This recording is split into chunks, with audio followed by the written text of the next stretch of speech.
thoroughly. Okay. So anyway, the topic is post-colonial translation theory, and this is the 13th online lecture today. Okay. So we move on to the notes, and the notes are, I'll start, uh, you know, I'll share the screen with you soon.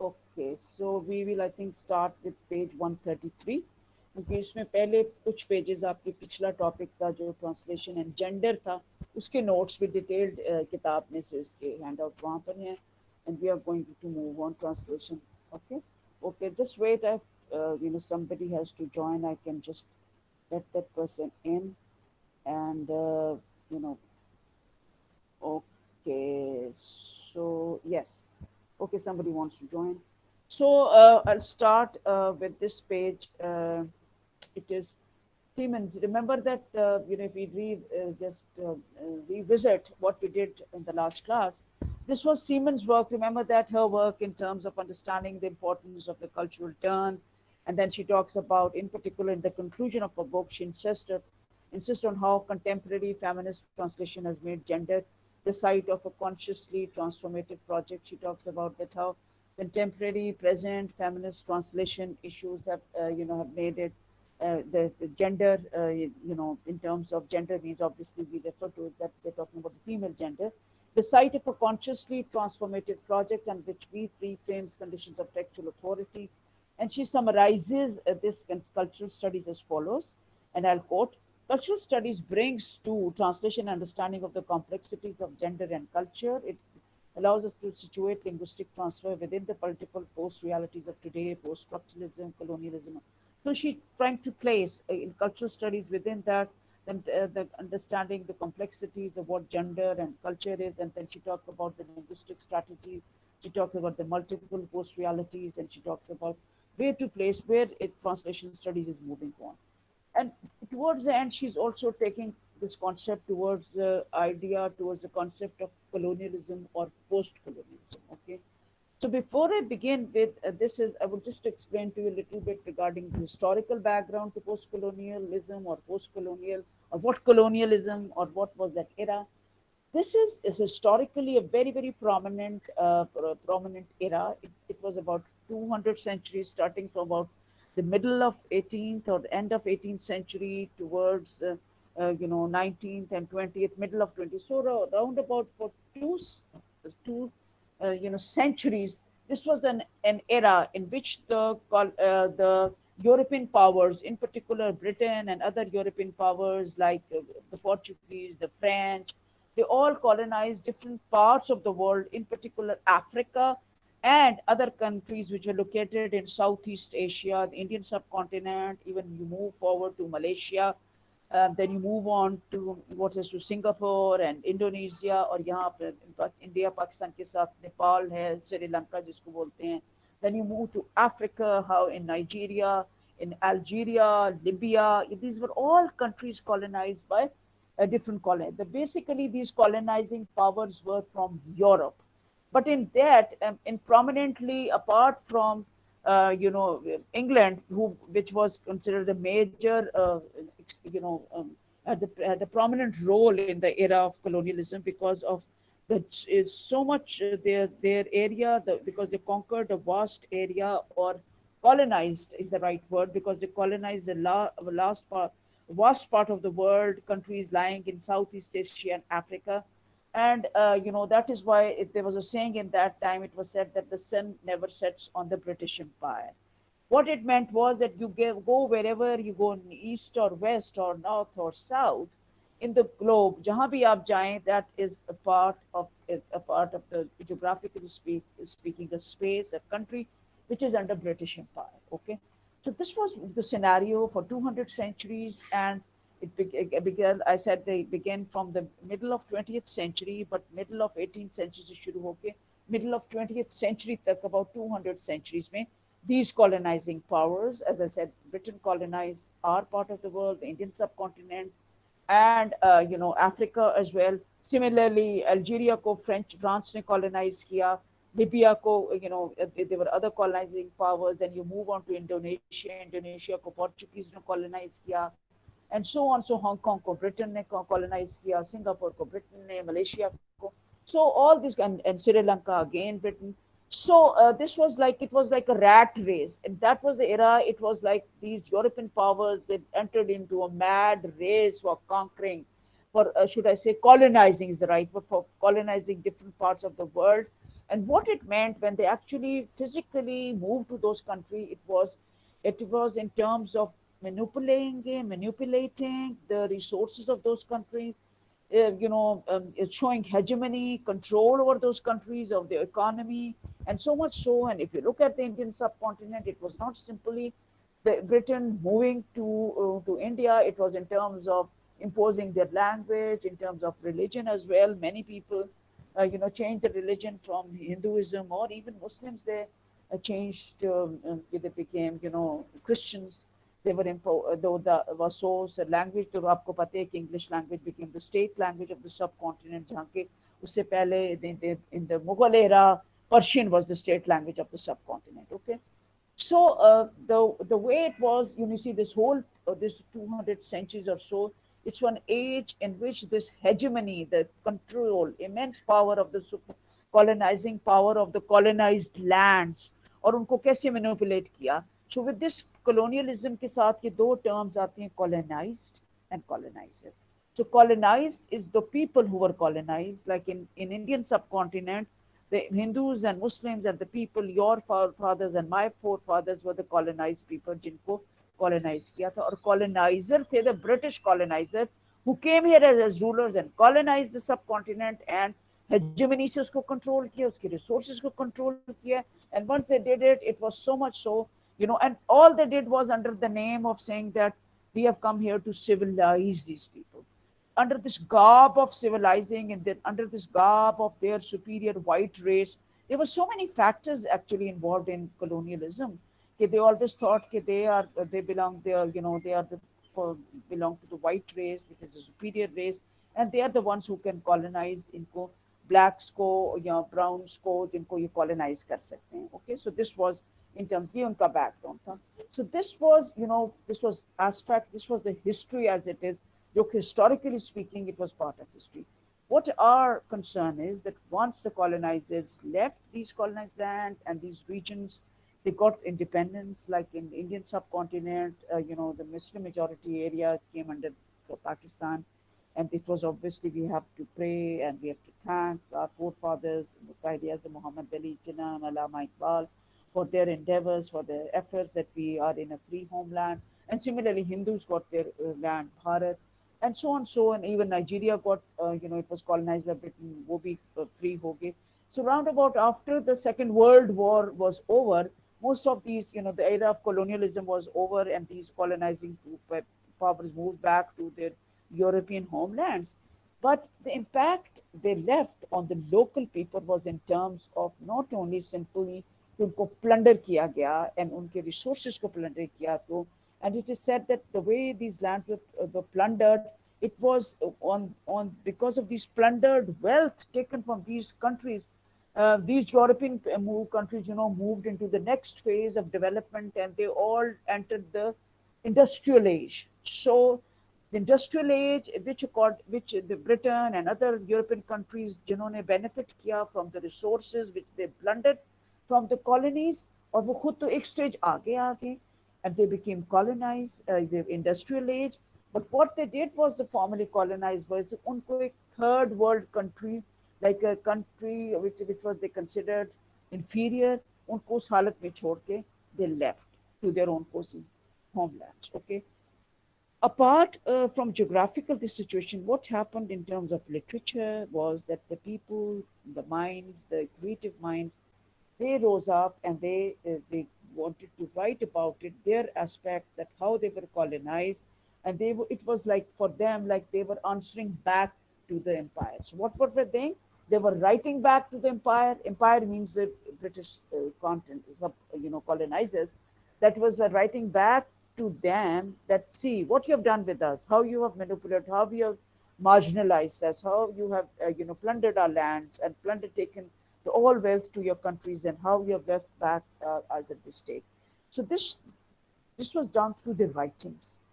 These formerly colonized people got a voice, creative writers, they raised their voice, they spoke up of the, whatever happened to them, and they started writing back to the empire.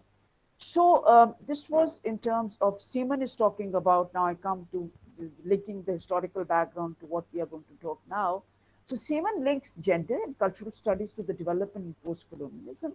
The exact scope of post-colonialism is open to some debate. However, it is generally used to cover studies of the history of the former colonies, studies of powerful European empires resisting to the colonialist powers, and more broadly, studies of the effect of imbalance of power relations between. So he says that in particular, she's talking about that what was the scope of colonialism was, post-colonialism, and how it covers not only, interestingly, the way not only the creative writers who write it about the colonial experience, how it was in the form of literature, either writing in Hindi or Urdu or their own languages. Another very important thing was that this colonialism had its impact on other disciplines as well, like even history. Now, history, you're all familiar, is a very discipline based on facts. It's based on the facts of what actually happened. It's a documentation of the historical facts. So much so in colonialism or post-colonialism also had an impact of, on history. By this, it means that when the colonizers they went back to Britain, they wrote the history of the subcontinent from their own perspective. 200 years of when they colonized the Indian subcontinent, उसकी history उन्होंने अपने perspective से लिखी. And naturally, their perspective was in terms of they considered as an superior white race, imperial masters who colonized the civil, uncouth, uncivilized people, natives of Indian subcontinent. उनको इस तरह present किया, उन्होंने distort किया history को, they distorted history, they presented this way. Whereas when the native writers, when they started writing back, Indians and Pakistani, Muslims and Hindus, they wrote it from their own perspective. Historical fact was the same, but naturally the perspective was different. So the native people, they started writing, from the colonized people. उन्होंने कैसे लिखा, they presented the history of those 200 years, how brutal the British Empire, the rule was, how they were subjected to this brutality, how they were marginalized even in their own land, how their own resources were plundered, taken to them. And this was their perspective of history, what they feel as natives. So you can see that ये colonialism की जो debate है दोनों perspectives है, from the colonizers, the European colonizer वो अपने perspective से लिखते हैं, and the colonized people they write it from their own perspective. So this was in terms of documentation of history, and in terms of we are going to say that even in translation इसका क्या effect है. So the consequence of crossover between different contemporary disciplines can be seen by the fact that essays by Seaman and Lefebvre in collection of post-colonial writings on translation, and Seaman herself make extensive references to the post-colonialist Spivak as we did. So, we talk about that how Spivak talks about in terms of post-colonial writings, and she makes some extensive references. And Spivak is, by the way, a famous Bengali Indian writer, and her her contribution I'm just going to read now is in particular post-colonial discourse theory from India, and also translation, because she was a translator herself. So post-colonial translation theory. In the concluding chapter of her book on translation and gender, Seaman draws together issues of gender and post-colonialism as seen in the work of the Bengali critic and translator Spivak, Gayatri Chakravorty Spivak. In particular, Seaman highlights Spivak's concerns about the ideological consequences of translation of third world literature into English and the distortion this entails. So, she's a very prominent name, Indian, very well-known, theorist, renowned theorist, I should say, Bengali critic and translator. And she basically raised this issue and highlights this issue that what were the ideological concerns, how it impacted not only the post-colonial literature, also on the translation which emerged from the formerly colonized countries. And she says that this ideological concern of translation of third world literature in English. Why she's using this word third world literature within quotes? Uh, this is the reason, because what the British and other colonizing powers, I told you, They plundered these countries after 200 of hegemonic control. And when they left these countries, they left them and gave them the title of third world countries. Third world means countries, marginalized countries, third world countries, in terms of resources, in terms of other areas as well. So I say that so much so, it was not only third world countries in terms of economy, they felt that even literature which was emanating from these countries, they termed it as third world literature, as if wo bhi compete nahi kar sakta tha, which was actual literature, which was written in English by the Anglo-Americans. The British and the Americans, they feel that whatever literature in English was written in America or in England was superior tha, whereas literature coming from the ex-colonies, third world countries, to quote them, and it was translated in English, it entailed not only distortion, it was also kind of to inferior. Okay. So Spivak has addressed these questions in a seminal essay, The Politics of Translation. So Spivak, as a theorist, she comes up, she speaks, and she brings together this, in particular, politics of translation में वो feminist, post-colonialism, post-structural approaches की बात कर रही हैं. And she talks about tension between different approaches which were high left. And with Spivak speaking about against Western feminists, she in particular talks about Western feminists and expect feminist writing from outside Europe to be translated into. So he says that Western feminists, not only they consider themselves superior everywhere, translators भी अपने आप को superior समझते थे, and if they talk about feminist writings and they happen to be coming outside Europe, if feminist writing communists are coming from Europe or America, then they are very superior. But if these feminist writings, that means writings by female writers, they're coming from outside Europe, and if they happen to be translated, obviously they want them to be translated into the language of power, which is English. तो उसके लिए उस translation को एक खास किस्म का expression देना शुरू किया, जिसको Spivak is often expressed with this word as translationese. She talks about the way, the attitude of the British, and she says such translation in Spivak, according to her, she expressed it in the term using translation ease, which eliminates the identity of politically less powerful individuals and culture. And this approach, according to Spivak, जिसको इसने title दे दिया translation ease, she says this इसकी policy पीछे क्या थी? Behind this policy थी that when you translate something, you translate, not only translate the text, you eliminate the identity of politically less powerful literature which is coming from third world. उनके individuals को भी आप उनको distort करते हैं, उनकी identity को, and culture as well. That it is like you're rewriting in political terms. You're making these less powerful people even less powerful individuals, their culture even more inferior than the Western culture.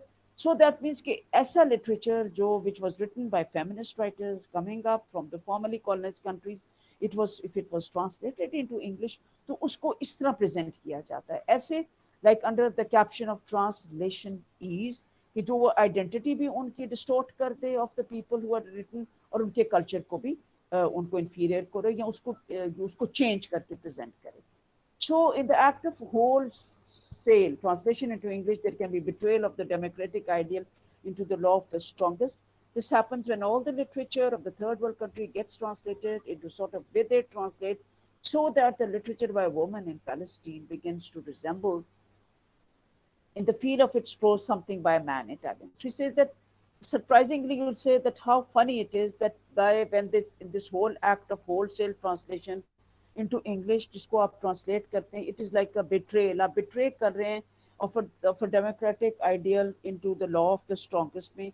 कैसे कर रहे हैं? All literature of the third world country को जब translate करते हैं, ऐसे present करके आप पेश किया जाए कि even if it's a literature, say, written by a woman in Palestine, for example, Palestine, or it could be Indian subcontinent for that matter, when it is translated by any literature coming from any third world country, Palestine or India or Pakistan, it should somehow resemble as if खाली वो उसको आपने उसको rewrite करके एक prose की शक्ल भी दे दी, or it could be even distort so much कि literature written by a woman would appear as if it's written by a man, and that also in Taiwan.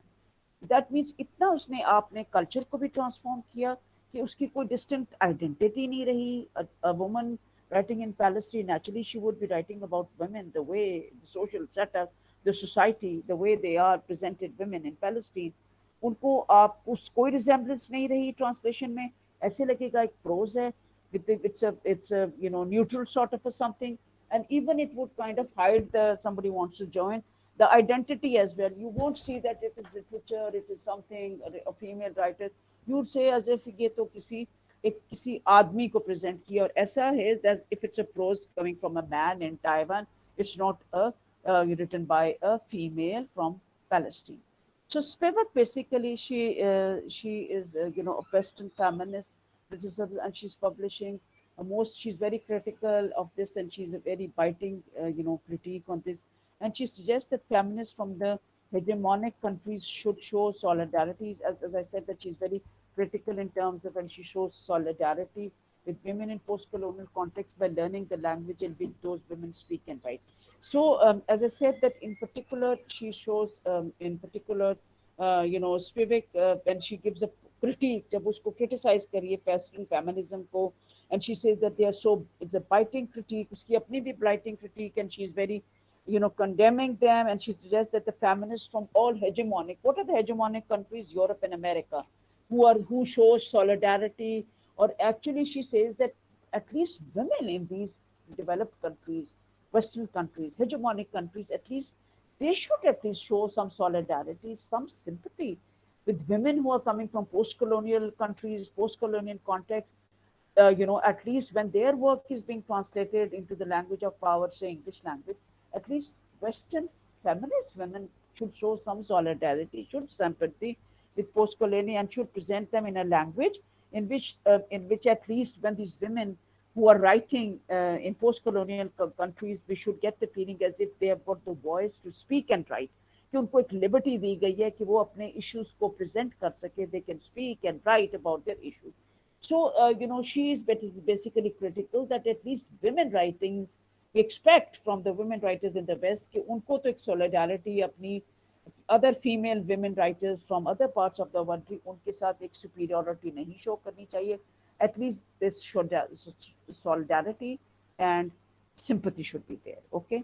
So, in Spivak's opinion, the politics of translation currently gives prominence in English and the other hegemonic language of the ex-colonizers. But he says the policy as such is that in the present time era, what is happening is, and with this era of politics is everywhere. It is in literature, it is in translation, it's everywhere. So if you talk about politics of translation, which is giving, the reason it is that all translation are coming from the third world countries are being translated into the language of hegemony, that is English, or other languages of ex-colonizer, maybe it is French, or it is, or कौन colonizing powers, the French होगी, Portuguese होगी, Spanish होगी, German होगी. So it is coming up in the language of these former colonizers. Okay. So translations into these languages from Bengali too often fail to translate the difference of the Bengali view, because the translator, albeit with good intention, over assimilates it to make it accessible to the Western readers. So she says that in Spivak's opinion, she being a theorist herself and a critic as well, she says that why is it this politics of translation har jagah chal rahi hai, and so much giving to prominence to English and other hegemonic languages. In fact, she says that translator is coming into such as that it is even from coming from Bengali writers भी अगर कर रहे हैं, so translator, अगर Bengali writers like Spivak के काम को आप translate कर रहे हैं, और अगर कोई it is being the difference of Bengali view को जब आप translate करते हैं into even with good intention, she says that some of the Western readers को ऐसे उसके लिए present किया जा रहा है that it is more accessible. It is presented, the culture of say Bengal, or is being presented in such a manner that it should be accessible, it should be acceptable to the Western readers. So it means is that you are kind of modifying, rewriting the culture, rewriting the actual text, source text, उसको ऐसे आप translate कर रहे हैं कि ताकि उनको acceptable हो. The hegemonic languages, the hegemonic mass, colonizing powers, these the Afro, should I say, Anglo-Americans in Britain and America both. It should be acceptable to that, or even Bengali culture को भी आप ऐसे उसको submerge करेंगे, even with good intention, that it is not acceptable, accessible to the Western reader. So Spivak's own translation strategy necessitates the translators intimately understanding the language and situation of the original. So she feels that this translation strategy, in right of necessitating the translator, कि उसको वो her own strategy was, she own strategy she believed was that the translator should understand the language situation of the original, should not be so bound with the target text के target audience को acceptable हो, should also be kind of be able to necessitate, help, facilitate. The translator's role should be to facilitate the source text writer when it is translated in the language situation from original. So that aspect is left. It draws on the post-structural concept, logic, and social, and further we'll discuss later on. Then Spivak's work, basically, when we talk about, is that she's indicative of how overall her view depicts upon focuses on the cultural aspects, how translation and cultural studies are related, especially in post-colonial era. Then over the past decade, focus on the issues of translation, the translation, and because she talks about translation, taking it how it's as translation is taking, it's a source text written in one nation, depiction of one nation, when it's translated into another target language. So it's like translation from one nation to another, and colonization, obviously, when a source is colonizing, formerly colonized, about the experience, and it is being translated by that person, it will also talk about the era of colonization. So the linking of colonization and translation is accompanied by the argument that translation has played an active role in the colonization process and a disseminating and ideological motive in each of the colonized people. So according to her, she's very much clear mind. She believes that this linking colonization process and translation, they should be linked together. Why? Because she says this impact on the psyche of the mind who actually wrote the text and the ones who are translating it, we have to keep an argument in mind that translations plays a very active role. Why? It played a role in the trans-colonization process as well, in actually in disseminating ideological motive. Because initially, when it was the British colonizer came, they also used the strategy of translating whatever ideas they had about their religion. उसको colonized people को वो present करते रहे in an ideological motivating manner. That is why you see when the British colonized the subcontinent, accompanied with the missionaries, they were able to transform, force people forcibly into Christianity. उनको इसी तरह उन्होंने present किया English language में in presenting them. Okay, so just as the previous sections, we saw a parallel which feminist theories which have drawn between the conventional male-driven depiction of translations of women, so has the metaphor been used by colonies. So we talk about, as we discuss about the parallel between the feminist theorists, women translators, women writers who are basically talk about how they compare that with the male-driven depiction of translation of women, how this metaphor is used and it is done. So we move on and we say that translation's role in disseminating such ideologies, images later on, it led to Basenet and Travidi's work in particular, uh, you know, in, sorry, uh, I'm just focusing on something. Okay. So it worked on, and it's particularly the role of these two writers, Basnet and Travidi. They talked about, they refer to the shameful history of translation, there of translation, when it was actually translation played, it was this era of, according to her, it also was in terms of the history of translation, was a shameful era. Why? Because in this era, what was happening, it was a shameful era in which translation was also referred to back in times of, so much so that politics entered more into this era of translation, and it plays an important role, and the ideological images which were suitable more to the colonizers, the way it was translated, so it was feasible and acceptable to the colonizers, and to the to where the language of hegemony, the language of the hegemonic powers, which had to be accepted in that time. Okay. So, class, with this, I've come to the end of today's lecture. We'll continue with this lecture because it's when we meet after your Eid break is over, we'll continue with this post-colonial theory. It's an important theory. We'll probably take one more class to finish this topic as it is. So with this, I'll wind up the class. But before that, I would just like to ask you if anything is any ambiguity, if anything is not clear to you, you can ask me now, class. Yes. Okay. So it's now open to questions and answers, class. Right? Can you all hear me, Askar and others?